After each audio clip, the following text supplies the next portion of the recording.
Hi, this is Sarah Czar, and you are listening to This Creative Life. Find out more about this podcast and all the episode notes at our new home at thiscreativelife.substack.com, where you can also learn about the annotated Courageous Creativity audio I'm making for subscribers and some other stuff, and you can comment on episodes there as well if you'd like to do that. My guest today is Lindsay Eager, author of several middle grade and young adult books, most recently The Bigfoot Files. Is that correct? That is It's hardly recent, but yes, that was the last one that came out. And she is also a writing coach with a few different online courses that are great. And Lindsay is also one of my Utah cohabitant neighbor. I mean, we don't, yeah. Pal. I'm your Utah pal. You also live in Utah, is what I'm trying to say. And yes, one of my soulmates in hating hot weather, which we have a lot of in Utah. Yes. And we're both one day going to live like in a Scottish castle or something. Oh my God. Yes. Norway. Like I was looking at places where the sun, well, do you need the sunlight to feel good? Because I don't. I can live in the dark and cold and be fine. In fact, well, first of all, welcome, Lindsay, to the podcast. Thank you for having me so much. Thank you. And in fact, I'm furious at the sun much of the time. Yeah. I have like the opposite where we've talked about this, like the summer sad. So yeah. But I can get it in winter too if it's just like, if there's no clouds, if it's just bright sun all the time. I'm just very sensitive to the brightness and the light. And so I'm always going around. And my husband, he's like always, oh, this room has such great natural light. And I'm like, close the blinds. And it's been, as you know, I'm in Northern California right now. And one thing I've always loved about this particular part of Northern California is that it's right on the coast and it gets very nice and foggy much of the time, or it's supposed to, it used to, but we've been getting a lot of sunny days and I'm infuriated. I'm like, the sun is too much. I'm beside myself. And then everyone flocks to the coast, especially if it's a sunny weekend, and then the traffic is terrible. And then everyone's going around going, isn't this a beautiful day? And I'm just like, no, it's terrible. This is just one of my petty gripes about the world is when people assume that everyone thinks warm, hot weather is quote unquote nice weather. It just enrages me. Yep, that's how I feel too. And we've had very little snow this winter in Utah. We finally got some this last weekend, and I am just thrilled about it. It's been cloudy and chilly, and I've gone for walks multiple times during the day, and everyone's shut inside. And I don't know if that means I'm like part walrus or what, but I just love it. Oh man. Yeah, I just want it to be like 58 and cloudy all the time. Yep. Speaking of issues with our brains. Another masterful segue. Yes. Yes. One of the things we wanted to talk about today was brains and our brains, your brain, my brain, women's brains, adult ADHD brains, the gifted, quote unquote, gifted child brain. So let's actually start there because I know or I suspect it all connects to the writing stuff too, which we'll get into more. But let's just start with like, what kind of a kid were you? What did you love? What did you read? What were your challenges and obsessions, etc.? I was the oldest, which has shaped a lot of who I am. Of how many? Of 4. Okay. Oldest of 4. And I was the boss, but I also was a very compassionate ruler of my family. I was pretty precocious, very rebellious, very contrarian. If my mom told me not to touch the hot stove, I would ask why, and then I would need to touch it for myself. Excuse me, I have to go touch the hot stove right now. Yeah. So my mom, like my poor parents just kind of had to learn, like, that's how Lindsay needs to experience the world. And it wasn't that I didn't trust them. It was just like, I just wanted to see for myself. I read very early. I was a sorry, this is going to sound like a horrendous brag, but I was also very musically gifted very early. Um, and, you know, my parents considered skipping kindergarten. They considered jumping me ahead several grades, and they didn't. And I'm glad that they didn't, but it meant that I was bored in school a lot and simultaneously praised by teachers and Sunday school people and adults. I mean, I just, when I think about my childhood, I think of sort of leading children who were younger than me in stories and plays and ballets, and just I was the director. But also I just remember constantly wanting to be around the grown-ups because that was where I felt more at home, either to entertain them or to like impress them with you know how mature I was. And eavesdrop was part of that, like wanting to listen in on what they were talking about, or did you want to be the center of attention? Oh no, I wanted to be the center of attention for sure. And you know, at the time, so I have an 11-year-old, very precocious child now who very much believes that she is keeping up in conversations with the adults. And sometimes she is. But at the time, I mean, I really fully believed that I could hold my own in these grown-up conversations. And I look back now and I'm like, Lindsay, no, you just butted your way in and they indulged you. And that was wonderful. But I was no prodigy. I just was an oldest child who constantly needed my ego stroked and needed alone time to be with my brain and needed to constantly be moving, thinking, talking, making. I mean, I was just a whirlwind. Difficult to get me to bed, to go to sleep at night, difficult to get me to nap. But very happy, like very super into whatever it is I was doing. I wasn't a pessimistic kid who hated things. I loved pretty much everything. Like I could be convinced to go along with anything and I would take it over and just try to make it, I don't know, just make it amazing. That's the kind of kid I was. And what were some of those formative reads? Well, I did grow up in a house full of books. My parents would regularly take us to the DI, aka the Utah Goodwill, and Deseret Industries, shout out. And like and let us fill up the cart with picture books. Used picture books were like 10 cents, 25 cents back then, and like chapter books. So we had this eclectic collection of like both classic picture books like Maurice Sendak, Where the Wild Things Are, and Outside Over There, and Chicken Soup with Rice were all like favorites, and Arnold Lobel, so Frog and Toad, but also Owl at Home was one of my favorites, Mouse Soup, Giant John, like all of those Arnold Lobel books I loved.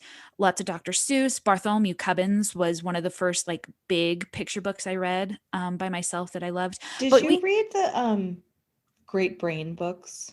I did not. My dad really wanted me to read those, and we had those. It's funny because I was this little kid in San Francisco just discovering the Great Brain books at the library. Yeah. And then as an adult, I was like, oh, those kids were Mormon.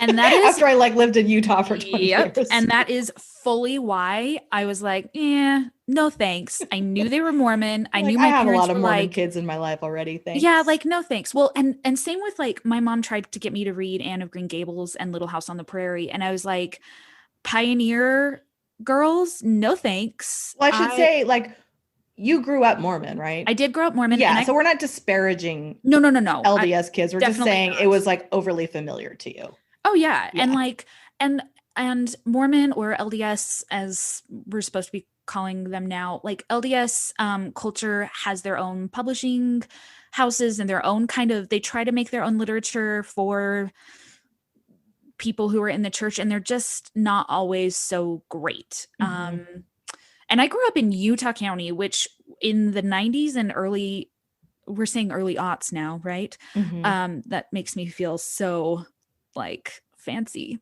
At that time, Utah County was 88% Mormon. Right. I mean, that kind of homogeny just like does not exist anywhere else. Maybe Amish country. It's intense. Yeah. So anyway, we just had so many random books. And as I got older, you know, I loved Beverly Cleary books, all of those. Harriet the Spy I loved.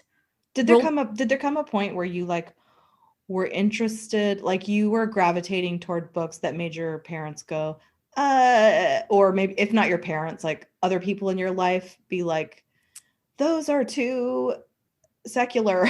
Don't read that. Like, yeah, it wasn't until later. And it was, well, okay, so two big ones that I can remember. The first one was in junior high when I got really into Egyptology.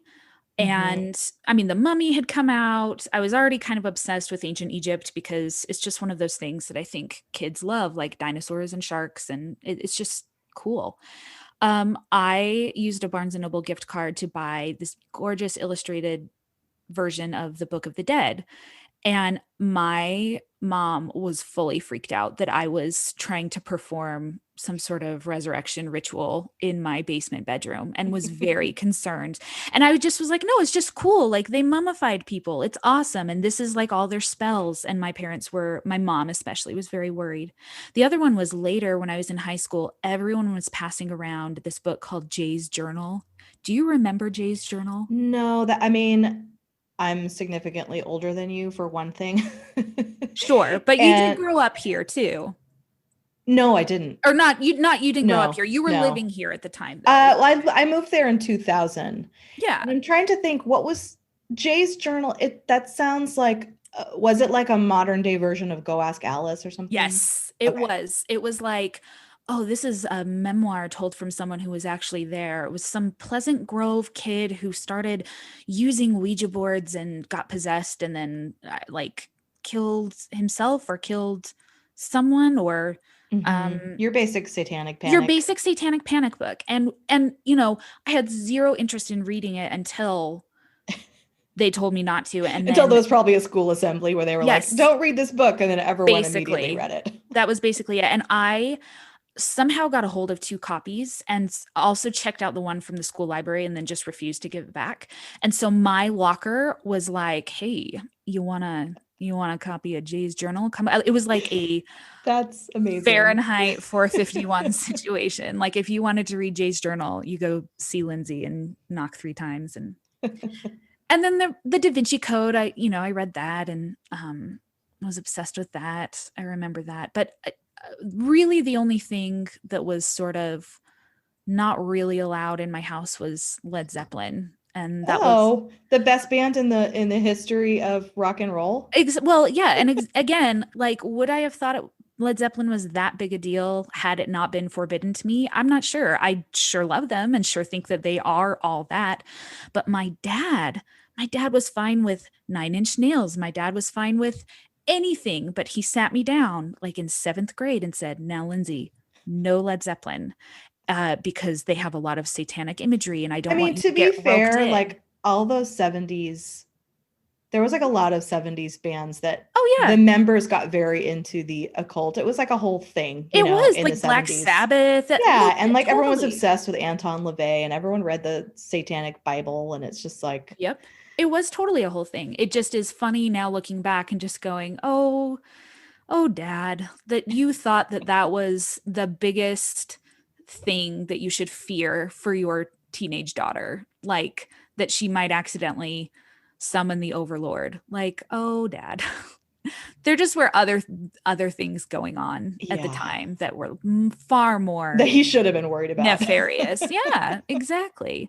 So that was, I mean, we were, I was allowed to read pretty much whatever for the most part. I remember finding a copy of The Witches of Eastwick and like skimming the pages and finding all of the sex scenes and reading those and like just being like, whoa, this is a grown-up book. Yeah, that was what got passed around when I was in junior high. It wasn't what we wanted to read was all the sex parts of every book that existed. So that's what got passed around. And there wasn't like as I mentioned, I'm older. So I was growing up in the early, like I was a teenager, middle school in the early 80s. Yeah. And the Satanic Panic was a few years in the future. Yeah. Like late 80s, early 90s. Yeah. that wave of it anyway. Yeah. And that iteration. It comes and goes. It sure does. But the sex, definitely. The big one was someone had Judy Blume's wifey. Oh, so yes. I don't know if you're familiar with that, but I sure am. Probably someone got a hold of it because it was like, oh, Judy Blume, she writes teens and middle grade books. But this one was, this was an adult novel, but somehow this kid had it. And I mean, that dog-eared paperback just went around the classroom 100 times. Yeah. Well, I still remember certain like images from that book. It's funny. This is like a slight tangent, but my first YA will come out, I don't know, someday. It's been under contract since 2015, but it'll come out someday. And it is very much full of, it's not full of sex, but it's full of sex jokes and dick jokes and crass language, because it's sort of a nod to teenage me who, like, I was already a big reader, but friends that I had would read anything that had any kind of naughty language in it. That was like the best way to get teenagers to read, was to tell them that there was like a sex scene in the book. So my first YA will be extremely not necessarily parent friendly, but that's like my little wink and hug and love letter to teenagers who sometimes just need some dick jokes to help them get through a book. And I'm hoping it will be like passed around, and in that same way that all the naughtiest parts will be dog-eared, That would be an amazing tribute. It would be. I do remember, the funny thing is though, after reading, someone also like was passing around Penthouse letters in 6th grade. Oh my God. And then we were reading like Judy Blume's wifey. So I kept hearing about Judy Blume's Forever. Yeah. And how it was like impossible to get a hold of because it had been taken out of all these school libraries, and you could not get this book. Yeah. And then when I finally like got a hold of a copy of Forever, it was so anticlimactic. Yeah. Oh yeah. Because I had already read like Penthouse letters and wifey. So I was like, this is it. Like, this is the big controversial scene. It's kind of funny.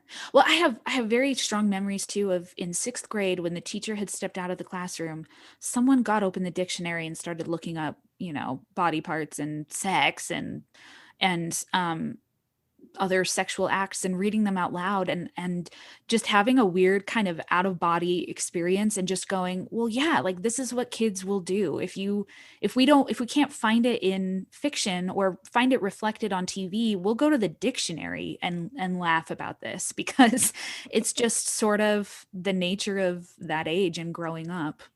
So true. So true. Yeah. And for me, it was like very concentrated, I'd say, in like 6th, 7th, 8th grade. Once I got to high school, which is the time when people seem to when parents seem most alarmed about it.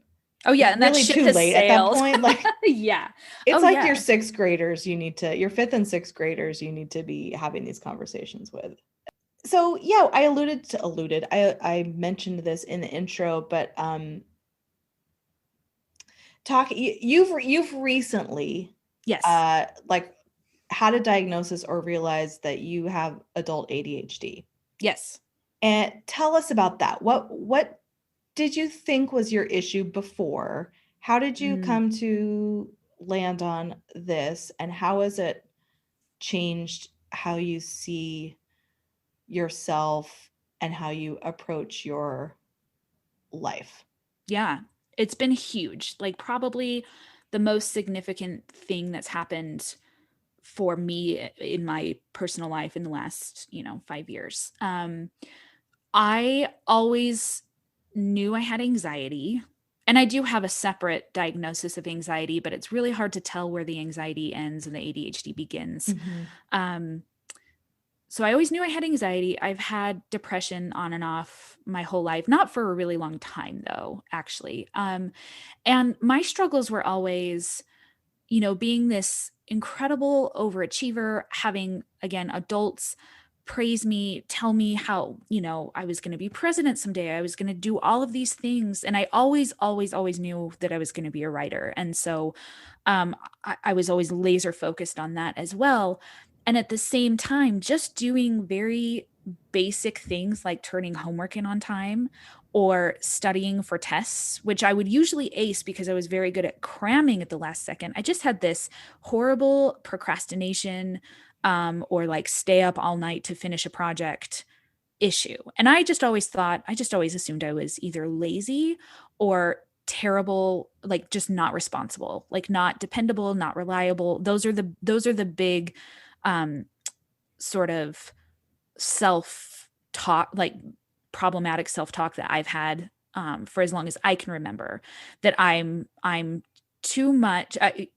So I would always justify it too by being like, well, I'm just too brilliant to be tied down by like deadlines, excuse me, I'm gifted. So exactly. Well, that was how I had to twist things in my brain in order to not hate myself, for failing to turn something in on time again and having a D in that class or whatever, even though I knew I was smart enough and I knew that I knew the material. It was just such a struggle in high school. In high school, I should say too, much of my time was taken up by this very tumultuous, emotionally abusive relationship that truly took over my life until I was 22. Like just from 15 to 22, those years were swallowed up by that. And wow. And 22 was the year I finished my first novel, then got pregnant, then dumped his butt, and then became a single mom all in that year. And it was the beginning of the end for so many things, like so many terrible things. Then, I've never really held down kind of a quote unquote normal job. I've always done things like teaching piano lessons, like gig work basically, because I can set my own hours and I didn't necessarily have instructions to follow. Those were always really hard for me. Or I would just get so bored. And I should say boredom feels like one of those words that's an indulgence, like, oh, wow, you were bored. Too bad. But something I've learned about an ADHD brain is that boredom can be physically painful. And boredom can cause, boredom basically is, that feeling when you are not processing, what's the word I'm looking for? When your brain produces something, but it doesn't absorb it. That's what I'm looking for, absorbing. The ADHD brain does not produce enough dopamine or norepinephrine, and it doesn't absorb the dopamine and norepinephrine that it does produce.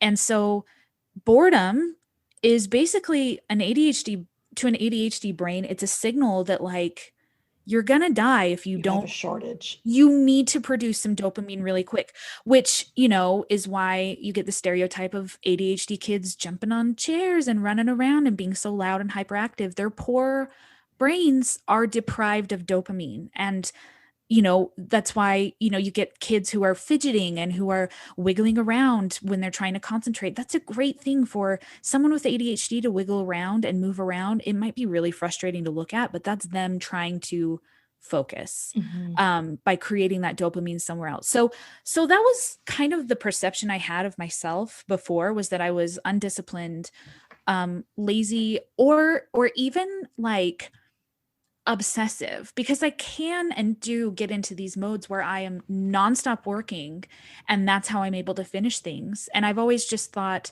well, that means that I'm not healthy. I have these obsessions. I don't manage my time well. I know now that it's just kind of my brain's rhythms, and that's just fine. So a couple years ago, a friend posted about her adult ADHD, and I was shocked because I just never ever thought that she had this. I just associated it with like Jim Carrey, like, like the hyperactive little boys in elementary school who are always in trouble. And so she'd like written about it on her website, and I read about it and just thought, oh, that's me.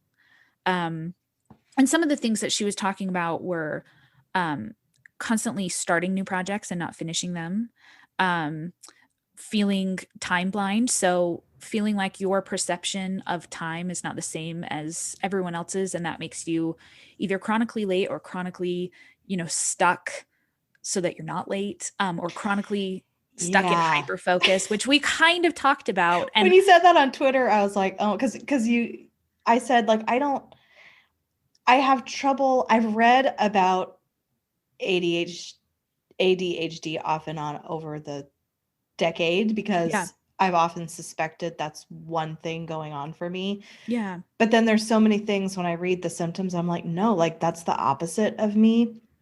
But then you were like, what if being the opposite is like a defense mechanism because you recognize it's like compensation because you recognize you have these things and you compensate because it's coupled with like wanting to be a people pleaser and a good girl and perform well and all of that. So you're constantly compensating because like for me, the time blindness might be I'm always on time to everything, almost obsessively so, and I get really mad when people are late. See, that could be a coping mechanism that you have internalized. But like I if I have one thing scheduled in a day and I know this thing's only going to take an hour and a half, I just feel like I can't do anything else that day. And so I think it's that what would happen if you did? I don't know, like I'm not going to be ready. Yeah, you'll be late, right? Well, so not late, but like not ready, like not right present and prepared. Okay. I'm obsessed with being prepared, but at the same time, I wait till the very last minute. Yeah. So I'm obsessed with the idea of being prepared and that anxiety over being not prepared, but then I'm not actually doing the preparations. Right. And that could be, I mean, there's a lot of people who have ADHD who have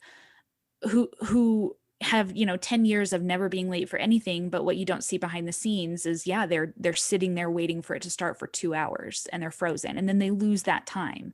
So it could be, I don't know. I mean, there's lots of checklists online. Like you said, you looked at maybe some symptoms of ADHD and thought maybe that resonates, maybe that one doesn't. Yeah, I don't know. And there's the anxiety piece too, like you said. Oh yeah. Like if you say don't process or absorb dopamine. Yeah. That's going to also affect like depression and anxiety. Oh yeah. So totally. It's a whole like cluster of Sure is. Sure is fun.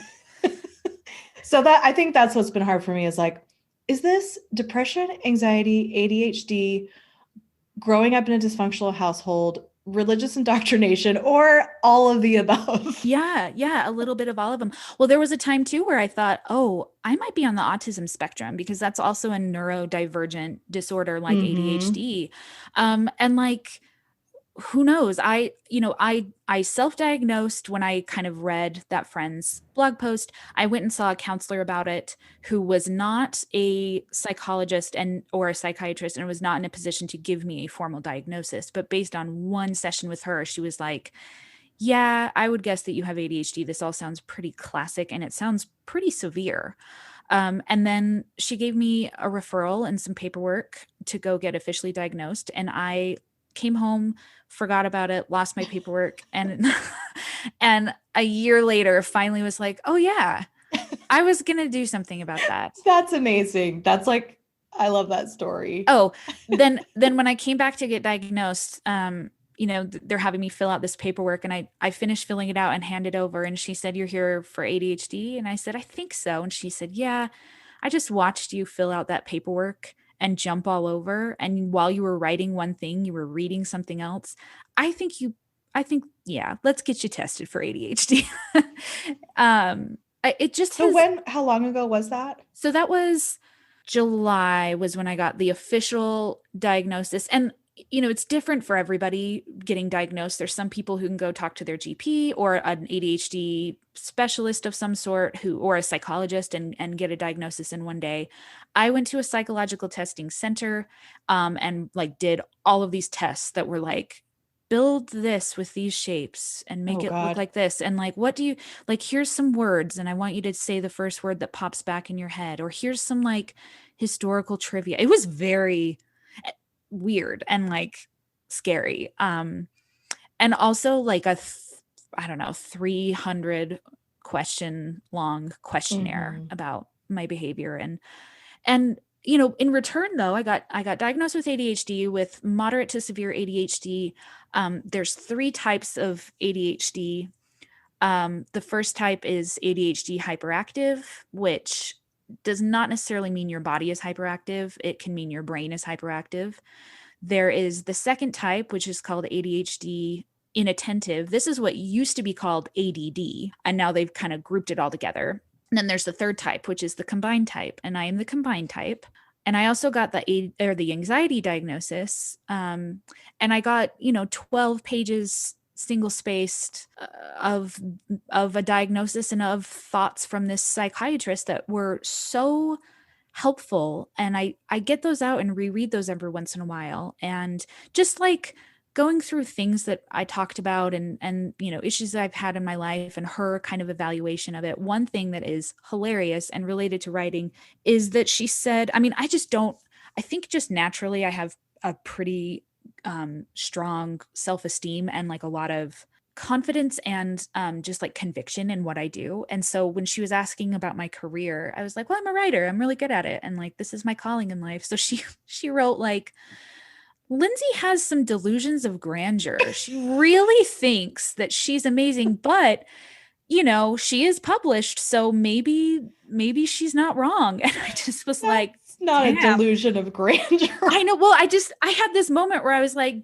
uh-oh, is this like a confident woman issue that like it's so rare that a woman can say, this is what I love to do and I'm good at it and like the world will remember me for it someday? Is that so rare that I have to be diagnosed with that's now like pathological? Anyway, I think I have pathological delusions of grandeur. Anyway. So what's the end game of diagnosis? So is it about medication, or is it just picking up other tools to help you, or how does a diagnosis help? Yeah. So for me, it has been about medication. It's about treatment. It's not something that can be healed or fixed. It is literally, my brain is literally physically different. My prefrontal cortex, which holds all of the executive function, so like being on time, making decisions. I have a very difficult time making decisions, especially if they're little and inconsequential. That's just like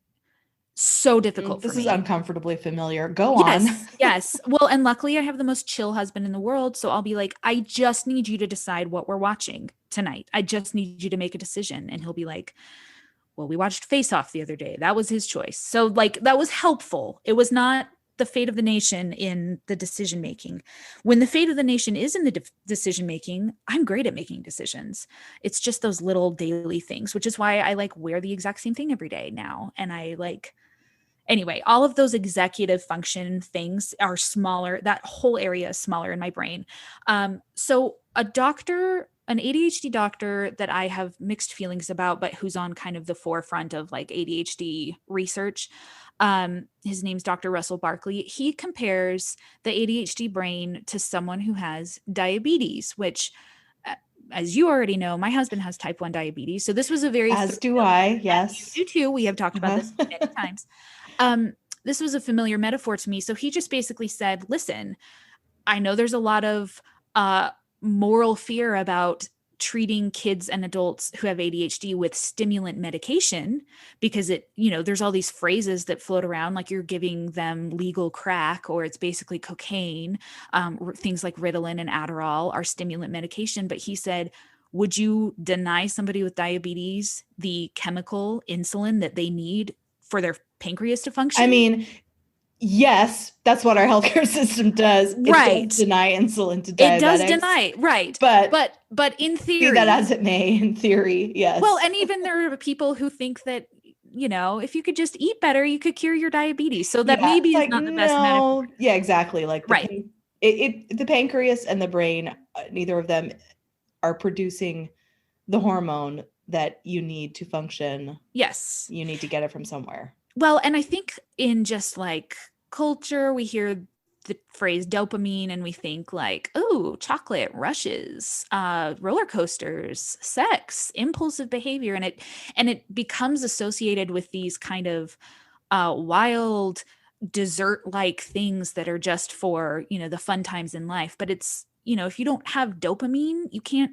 function. Mm-hmm. So for me, treatment has been about medication. I take Lexapro for my anxiety, which I don't know if I'll always take. My doctor was very much like, you can heal your anxiety with this medication. We're going to see if this medication helps sort of those kind of frayed receptors in your brain, and we'll just see. And then I now take Ritalin 3 times a day. And the first day I took Ritalin, I felt so sleepy. I just wanted to lay down and take a nap. And I was so confused. I was like, what? Like this, why am I so sleepy on Ritalin? And I realized, oh, this is what a normal functioning brain feels like. It's calm, it's quiet. One thought comes at a time. I'm just so used to this rushing freeway of thoughts and feelings and impulses in my head constantly. It is like 10 billion TV stations on all the time in my head. And when my Ritalin is working, it just is quiet. And I mistake that every time for sleepiness. But I that same day I sat down and did like an hour and a half of administrative work on the computer without taking a break, and then was like, oh, this is what it feels like to have a neurotypical brain. Brilliant. So that's what I do. I have self-medicated with coffee for years without really realizing that that's what I was doing, because caffeine is a stimulant. I was drinking between 48 and 60 ounces of coffee every day, up until about 10 o'clock at night. And then I would go to bed at 11, no problem, because coffee calms me down. It doesn't pump me up. It helps my brain focus. So now I take Ritalin 3 times. It lasts in my body. I'm on a short acting. Yeah. That's what I prefer, because I can kind of, I don't like to be on Ritalin when I go out for a run, because it makes my heart thump a little too, fast for my taste. So I'm on the short acting. It lasts 3 hours and 30 minutes in my system. And I take that 3 times a day. And then I start drinking coffee at about 6 p.m. and drink it until I go to bed, which is wild. I know, but it's so obvious now. If I forget to take Ritalin, if I try to write a grocery list and I haven't taken Ritalin yet, it's a very emotional thing, because I just feel very scattered. So that's what it's been for me. But it's also, medication is one part of it. The other part of it has been some sort of therapy or coaching. I am not a fan of therapy for me, because I am obnoxious and I am smarter than every therapist. And it's not a great thing to think that. And I'm very sorry, but that's just, I think that's fair. I've heard several friends say that, and I've felt that myself sometimes in my therapy process. So I get that. And I'm also the type of person who does a lot of self-help on my own. Right. And so you like drop a term to your therapist and they're like, I'm not familiar with that. Oh, that. You're like, or well, I read 6 books about it. So exactly. Or if they're like, have you thought about journaling? And I'm like, oh, are you serious? Do you think I have not come across that? I know. So what I found is a group ADHD coaching program that is my favorite thing in the world. It's the best thing I did last year. It's called Focused. It's run by this woman who has adult ADHD, Kristen Carter. She's amazing. She has a podcast that she does on ADHD that's really great. And then I pay her monthly, and she does like group lectures and workbooks on different issues. And there's a Slack channel. It's the best. I can dip in and out as I need to. I can listen to it on double speed so that I can zoom through it, because that's what I do. And so that's what I've been doing. And anyway, sorry, I can keep talking about ADHD forever. Well, but yeah, I want to like connect it to now like writing and your writing process. Yes. The good and the bad, and how that plays into getting books done or not getting them done. What that looks like for you.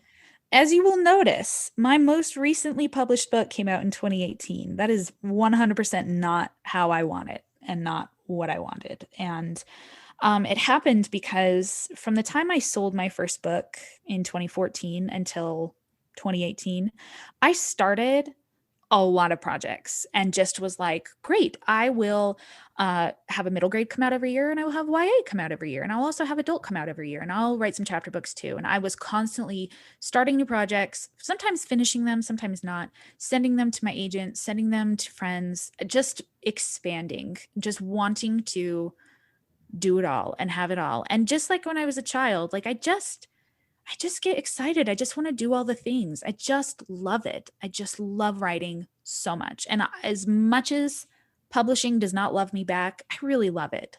And what that meant was juggling all of that. Plus, I got married in 2016. I had another baby in 2016. All of that meant, well, no human can do all of that, basically. And I crashed year after year. And by crashed, I don't mean like emotionally crashed and was like, oh, I can't write for weeks. It was more like, oh, I missed these deadlines. I should have done this, but now I feel shameful over, that I haven't finished this book. So I'll start a new one. For me, crashing is usually adding more work and ignoring what I've already started, which just builds up and creates more crashes.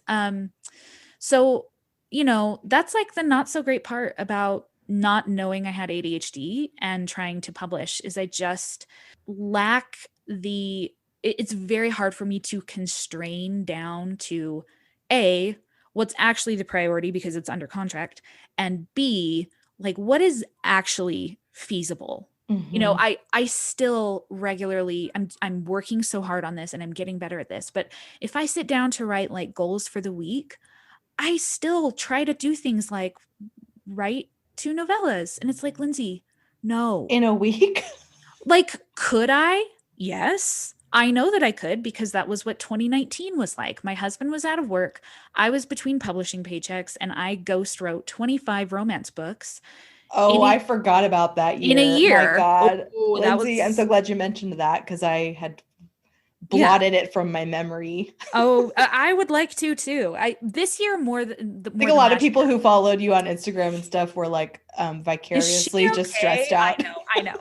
And I was like, it was okay. It was better than not doing anything, See, even that's like my ADHD brain that's like, it's all or nothing. It's either work every single second. I mean, last year for 2020, my big goal of the year was to have times when I am awake and not working, which was like wild to imagine. Like, well, if I'm cooking dinner right now, I'm actually thinking about writing, and that counts as work. And I've gotten better at that. But anyway, so I really am working on constraint and doing one thing at a time and trying to prioritize and I got a new agent in 2019 and that's been helpful. An agent who I can send her an email and say, hey, I have all of these things that I want to do. What should I do? And she'll tell me her opinion and I trust her and she'll say, this is a deadline, do this. That's really helpful. But, the upside is like, I don't know if you'll find another writer who has as many ideas and projects and energy for this job than I do. And I'm so that's the good thing is like, I will write myself to death with a smile on my face and be so happy that I did it. But the downside is like, I'm a human and I also am a mom and a wife. And turns out you should talk to your family members and not just that's what they say. Write around them. I write mostly at my kitchen table with people talking to me and talking at me and needing help operating toys and pronouncing words. And anyway, I forgot the question. No, that makes sense. So, I mean, do you, when you're gonna go, okay, like this is the deadline thing, either contractually or your agent has given you one to help you, I'll say proponent, advocate of fast drafting. Yes. And you teach a course on fast drafting, which I find very difficult to say and that's extremely difficult to do. But yeah, is that your process? Like write as fast as you can to get the first thing out? And if you could like summarize briefly the philosophy behind that, because I have the fast drafting course and there was some stuff in the introductory materials. I was like, oh, this makes sense. This is probably not going to be my process, but it makes sense. So tell me what that is. Well, and I want to say up front, I am so against, I try really hard not to give blanket advice or say this is how you should do it. Sure. But what a lot of my courses are about is about figuring out why something works or doesn't work so that you can then figure out something better or be like, oh, this is the principle behind it. I get it. So the principle for fast drafting for me is I call it outrunning the anxiety, basically. And And also, so typing as fast as I can, not worrying about complete sentences in the first draft, not worrying about repeating myself, sometimes stopping to give myself notes, even in the middle of like the prose, getting it all in one document. It basically feels like a big, giant, like thought download or like free Mm-hmm. write sometimes. That works best for me because it's so easy for me to, in my head, dismiss some of these first things that come to mind. And sometimes I should. Like sometimes the first thing that pops in my head is not the best thing. And I fully understand that. But I want to get them all out on page, actually, because I find when I'm in composition mode, like drafting and creating mode, I'm actually not that great at determining what is good and what isn't, nor do I want to be. That's when the brakes get put on for me. If I stop to think about like, is this good? Is this the best it could be? Should I keep pushing? Should I keep brainstorming for like a better line of dialogue or metaphor here or plot point here? I want to keep those parts of my process as separate as possible. So when I'm in drafting mode, anything and everything goes. It goes directly, if it pops in my head, it comes out onto the page. And it does leave a mess to sort through later, for sure. But the upside to that is like, I'm expecting the mess and I'm happy to go through and write a second draft based on that mess because I'm planning on it, you know. Mm-hmm. But the other great thing about it is B, like I can wait until I'm in the right headspace to do that. Like I don't know about you, but there are definite rhythms to my creative process. There's times when it feels really good to do very like left brain work, like research and making lists and brainstorming and like nitty gritty editing. Like there's times where that makes me feel like, you know, oh, I'm a real writer putting on like with my red pen.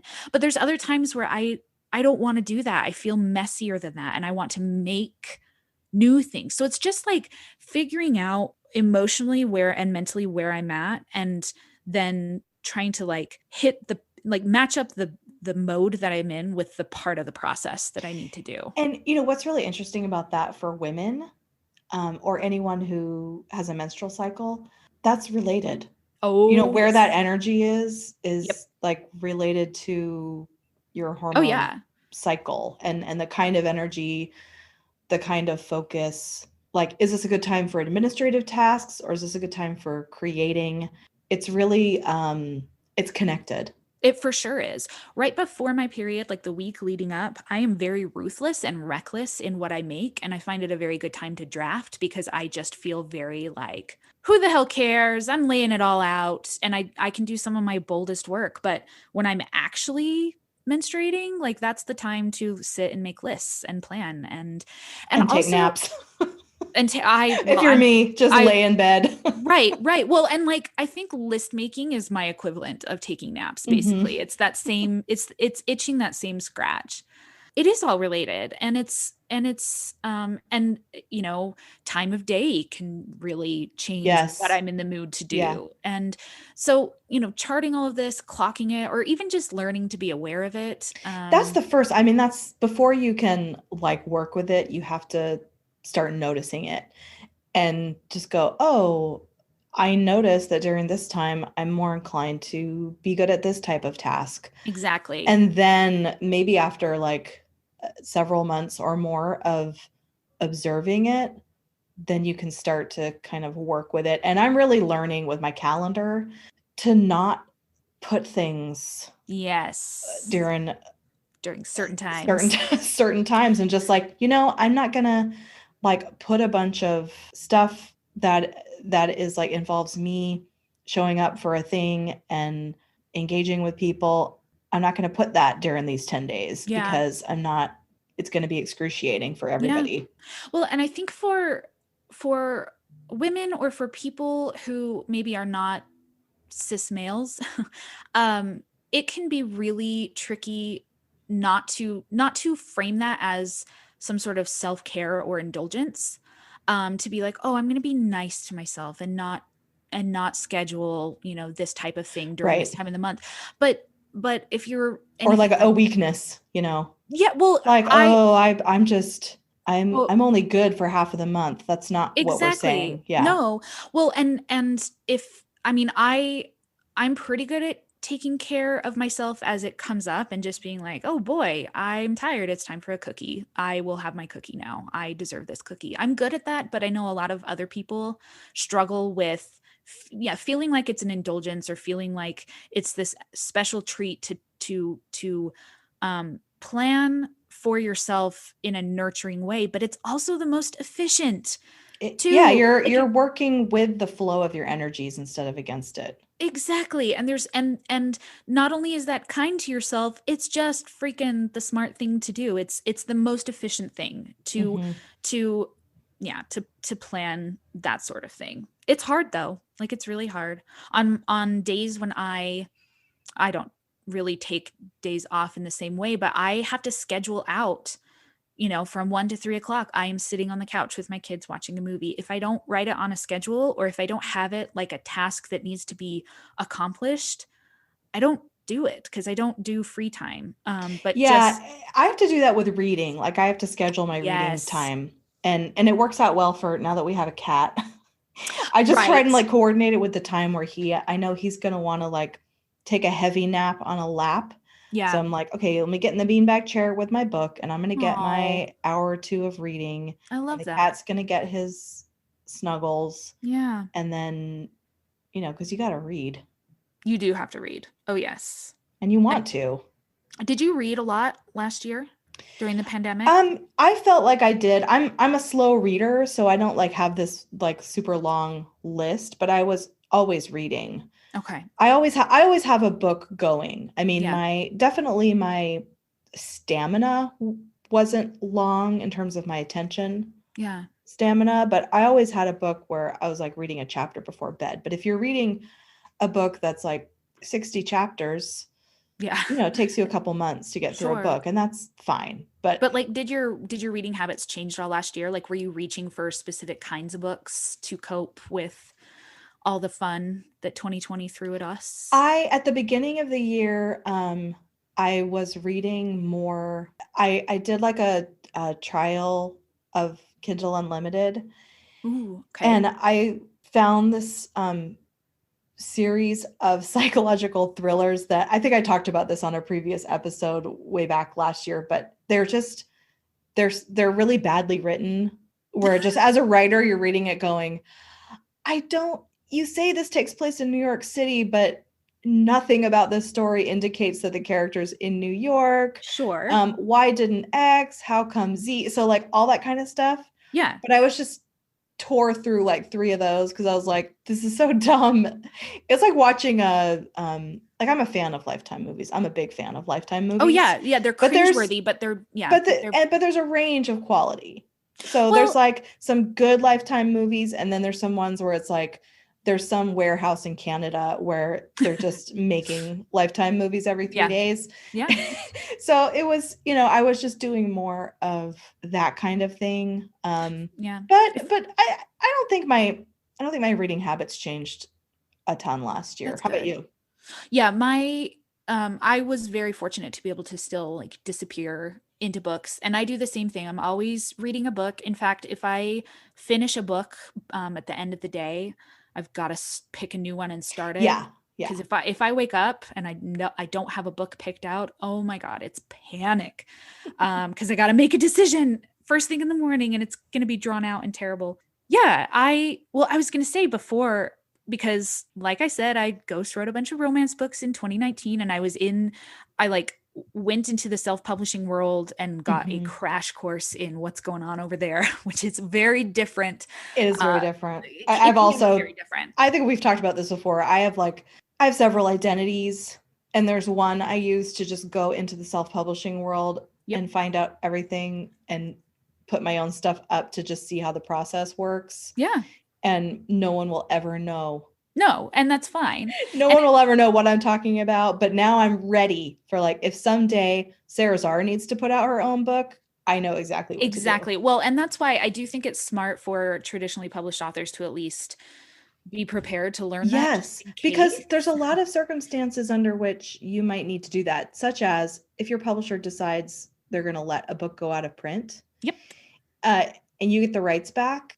Yeah, you can publish it yourself, or self-publishing, I have learned, because I definitely had thoughts about it before I learned a lot about it. And like follow now how it shifts. It's just another tool to learn, that's at every writer's disposal. But well, especially now, like when I know I keep interrupting no, you no, no, about to no, make a please, point, but please, no, you're fine. But I just want to highlight this a little bit because I mentioned this on my most recent annotated Courageous Creativity, which is the season for paid subscribers I'm doing, but that when I started out, like I'm older than you, as I've mentioned several times. That's okay.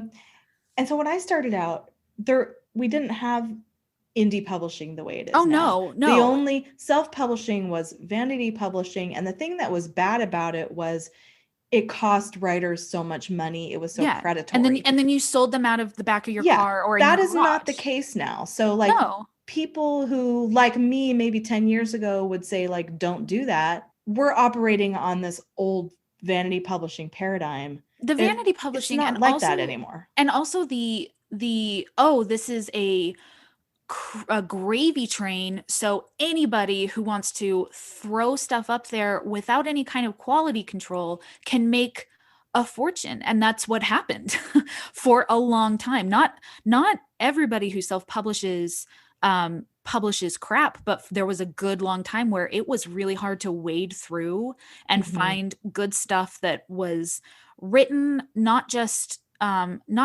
because you could, but because you cared about the product. And it is not like that anymore. No, I mean, not competitive and good stuff. Yeah, people are hiring editors, it's totally different markets, and for a lot of self-published authors, it's totally different aims. There are a lot of self-published authors who are in it to make money, period. They are not in it to write what they love, and there's just like nothing wrong with that. It's just a different approach. No, I was going to say about quality of psychological thrillers set in New York and not set in New York, and also Lifetime movies. I'm deciding the more I write, the more I read, the longer I'm in publishing, which is not like that long, but it's all about like compensation. I feel like I mentioned we watched Face Off. I was too young to see that when it came out, but I love Nicolas Cage. I love a good cheesy action movie that's totally unbelievable and bad dialogue and just like, oh my God, just so pulpy. And everything about it is all about compensation. Action sequences, freaking awesome. The character work, not so great. The plausibility of the whole premise of John Travolta's thick neck somehow like housing Nicolas Cage's little tiny person's face off onto another person's face on in 72 hours with no scars. Like, it's so implausible, but it doesn't matter because there's other things to compensate for it. And so I feel like you see that a lot with commercial fiction. It's really easy, and I don't consider myself to be a commercial fiction writer. I lean way more into literary terms. I would like to win awards and die in poverty, but very well beloved, more than I would like to write lots and lots of cheap words. And I think you're the same way, that you tilt more literary. Well, I'd say the first, like, Sarazar 1.0 would say that. Sarazar 2.0, who's 50 and needs to figure out how she's going to pay for her life till she's 80 or 90 or whatever, is more like, how do I just make money? I guess I mean ego Lindsay likes that and wants that. Oh yeah, no, yeah, ego Sarah would like to win literary awards. This is the gift of age, is your ego starts to chill out. I'm able to like say hi to mine like it's a separate entity. Like, hello, ego, do you need a stroke right now? Yes, okay. Well, no, I just was gonna say, like, I feel like the main complaint about commercial fiction and self-published fiction is that it's like, oh, it's so bad. But it's like there's other things there that compensate for that badness. Like, well, yeah, it's like you don't rate everything. This is why I will not participate in 5-star rating systems. Oh no, me neither. I just will not. I don't do it. Because every book is kind of on its own scale. And I think the whole thing is ridiculous. So yeah, you don't rate Face Off the way you're going to rate like the latest Terrence Malick movie or whatever. Right, exactly. They could both be 5-star movies. Exactly. And yeah, it's really interesting just seeing what some readers will accept as compensation for other things. Like Twilight has a lot of things to compensate for, but when it comes to romantic and sexual tension, like nobody did it like Stephanie Meyer. Like she had that compensation. So I don't know. I try to look at it. Here's a little craft tidbit for you. Like when I'm looking at pacing in my books specifically, I try to think, okay, how can I compensate? Like I really want to include this big long description. So how can I compensate for the slowdown? Well, I can use really cool language or break up the structure in some way that's interesting, or I can cut in with a weird fourth wall break that's different and exciting. Like there's other ways to compensate for pacing. Anyway, it's all about those sliding scales, you know? It's true. Yeah. And sometimes it's not just for some of the commercial genres, it's not just compensation, it's expectation. It's yeah. Readers have a very set expectation of, if I'm picking up a romance novel, it better have XYZ or else I'm going to be mad. Yep. Absolutely. Absolutely. All of the genre wars and the quality wars are just like nonsense anyway. Yeah, because they're totally different things. Before we start to wrap up, why don't you tell people a little bit about your classes and how people can find out more about them? Okay. My classes, so I'm smirking because I just never wanted to be a writing teacher, and yet here I am. You're good at it. It's fine. I am very good at it. I will say I'm very good at it. My passion is writing, not teaching, but I'm so happy you get it. I know you're the same way. Same thing. So I have the fast draft course, fast draft method course. What's it called? It's called 80/20, the fast draft method. That's what it's called.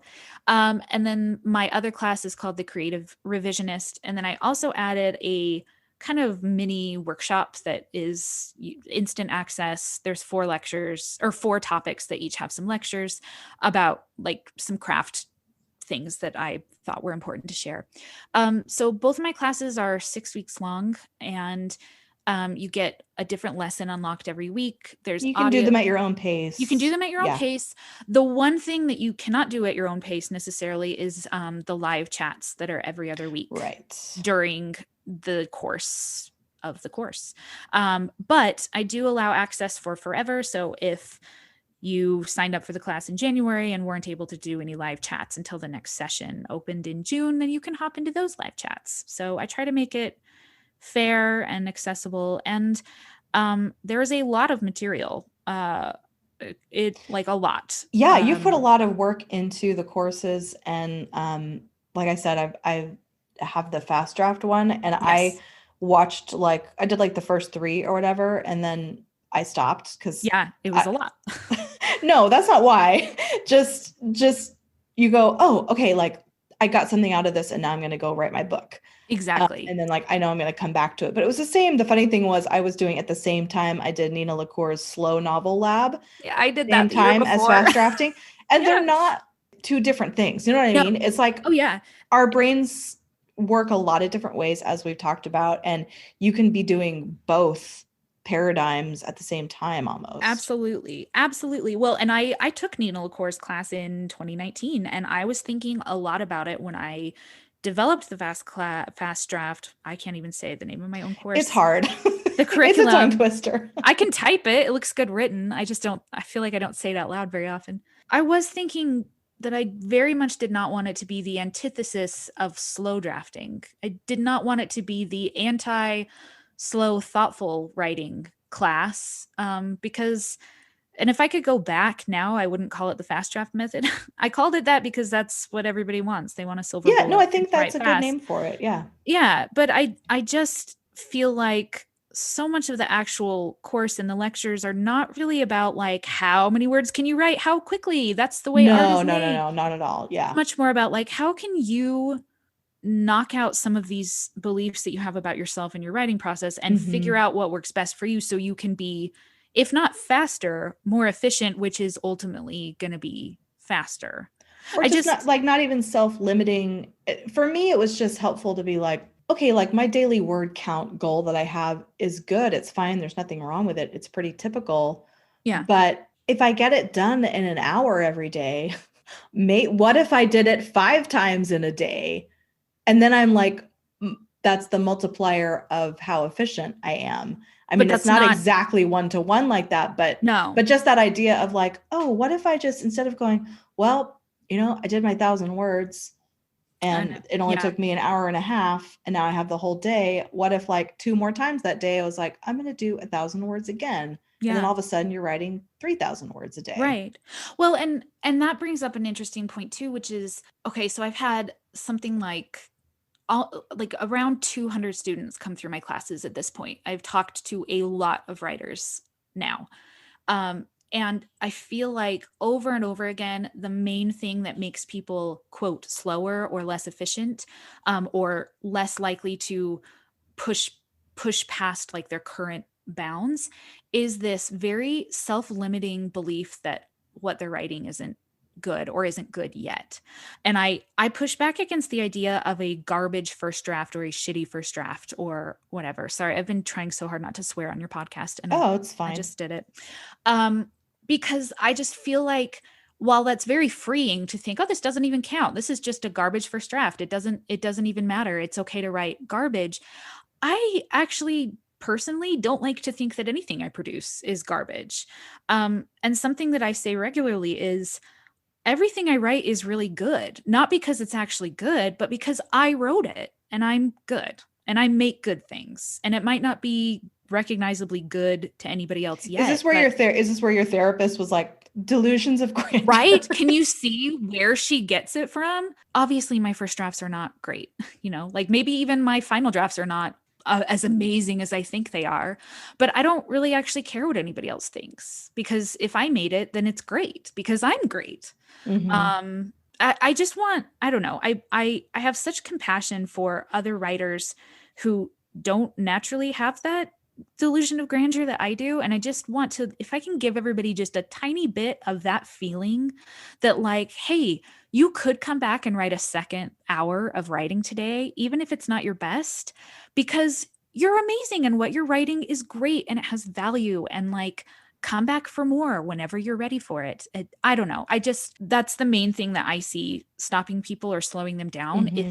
is that block that they're doing it wrong. It's not good enough yet. And therefore they should really make sure that they think everything through. I think that's true. Or just avoid it altogether. Or set those little consistent goals is great. Don't listen to me about goals because I don't do consistent goals. I'm all or nothing, and it's not great for everybody else. But there's wiggle room to push past that block. Mm-hmm. Okay. So I think we've talked about this a lot, but just, I got to ask everyone this. If there's one kind of obstacle you have in your process that always is like threatening to bring you down, what is it? And I'm going to guess that it's procrastination. Yeah, it is. It's procrastination, and it's also procrastivity. My procrastination mm-hmm. looks very much like, oh, I don't feel like working on this today, so I will revise this old novella instead. Or it'll be like, oh, I will cook an entire very fancy meal for my family. I'm very good at finding other things that probably need to be done. In fact, my storyteller workshop was a procrastivity project that I did to avoid. Instead of writing this really hard chapter in my current work in progress, I instead wrote an entire curriculum for a workshop and put it up. Because just to avoid it.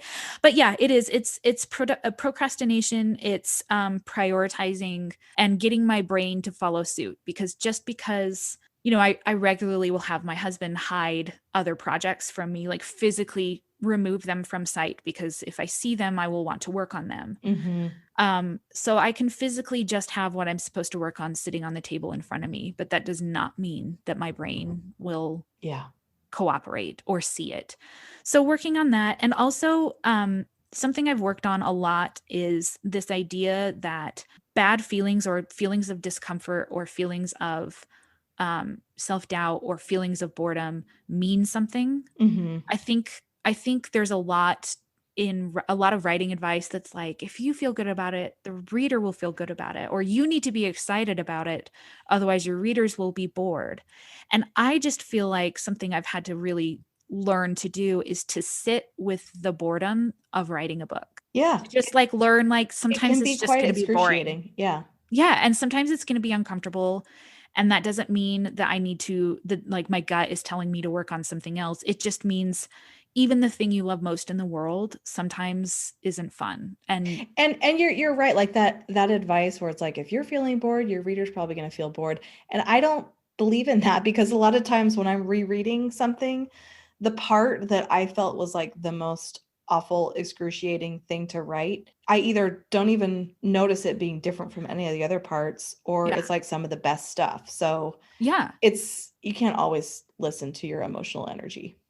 No, especially when you think about emotions, yeah, they're just not hints or proof all the time. It just is your brain trying to get you to do something easier. Yeah. So, Exactly. How about something that you're really loving right now? Some show or movie or music or something. mm, let's see. Well, we watched Face Off the other night. We're going through, I made this list, I keep a list, I should say, of movies that I want to watch so that when it's time to watch a movie, I have choices. And we're going back through and watching a bunch of movies so I was born in 1987. So I missed a lot of kind of movies in the 90s that were for teens and Mm-hmm. adults. So, we watched Face Off. We watched, I hadn't seen Aaron Brockovich, Oh, which you I love. hadn't? That's Well, it was awesome. rated R. It was not allowed in Yeah. my house. We're gonna watch Speed. Oh, I'm so excited for you. I haven't seen Speed in a long time. Oh, we're like halfway through The Fugitive. Like all of these are movies I'm aware of culturally, and I definitely have seen little Pieces snippets of of. on. Mm-hmm. Well, yeah, like because they're always on like TBS, or they were when I was growing up. But to sit and actually watch them, and like Face Off was so stupid and good, and The Fugitive is just so good and good. I just love it. I just love. So that's what we're doing in the evening. After you watch The Fugitive, if you haven't seen it and you get a chance to find, I think John Mulaney's most recent stand-up special, he has Okay. a whole thing about The Fugitive interwoven through that's just great and I'm hilarious. excited. I love it. I just love it. And all of these, um, they're really giving me insight too, to like men who were men in the 90s and what they Mm-hmm. watched and what they were growing up with, like pre-Fight Club stuff. It's just interesting to like Mm-hmm. see this is stuff like my dad would have been watching. And so that's like a whole other thing. But just this whole 90s, like we watched Die Hard, we watched like this masculine, this hyper masculine Mm-hmm. action, dumb action Mm-hmm. movie.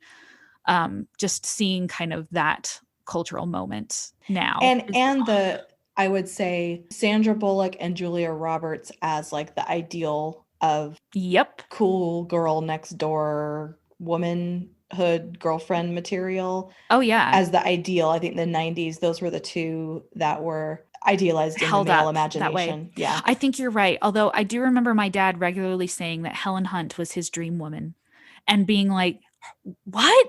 Helen Hunt? Like her? I love Helen Hunt. I think Have you she's ever great." seen As Good as It Gets? Yes, That's one of my favorites, and I and do that's love her one. in that. Yeah. So it's interesting for sure. It's been great. So that does sound fun. And if you have more 90s movies recommendations for Lindsay, you can tell them You to can her tell them to me on for sure. Twitter.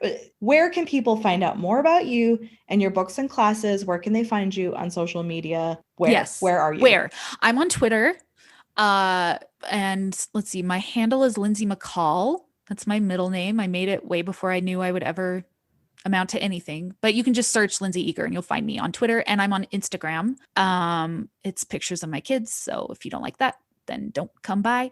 My website is lindsay.eagerbooks.com. I've got all information about my books. I should have 2 books out next year. I'm still a writer. I'm still here. I'm going to be relevant again soon. From 2018 is not that long ago. Oh, You're but you're I you're doing just, fine. I know. My poor ego, though, is just like, Lindsay, what are you And doing? that's Lindsay with an A, And my everyone. last name is also Eagar. I know the temptation to spell it Oh, like the it word. is? It is. I So didn't even, I still, my brain rejects that, but I can see it right here. You're you can right. see it. So You're if you're, right about the spelling of your own name. I am, it would be a lot easier if my family had just changed it, because over the years, I'm sure there's a Lindsay Eager with an ER who's gotten a lot of emails and invitations and things, but it's AR. So it's Lindsay because I have a lot to say, and it's eager, like not like the word, but I am very eager. I will put links in the notes. Thank you. Thank you, Lindsay. It's been so great to talk. It's been wonderful to talk to you too. And send me any, I was going to say, text me or email me any other questions you have about ADHD. I hyper focused on ADHD as soon as I got diagnosed with ADHD. So I understand. Lots of resources. When I've gone through different phases of my self-help reading, I immediately become an expert. So yep. I will say to the world out there, ask me anything about being the codependent product of an alcoholic household. You are the person that comes to mind when I hear the word codependent. So you have branded yourself. Sarah, that. She's an expert. Yep. Thanks again, Lindsay. And thank you, listeners. Thank you, Substack subscribers of all sorts. Thanks to Dave Connis for the theme music. Thanks everyone for liking and sharing and leaving ratings for the podcast. It's helpful. Head on over to thiscreativelife.substack.com for more about the show and the notes from the episode. Hang in there. We'll be back soon. I'm glad you're here.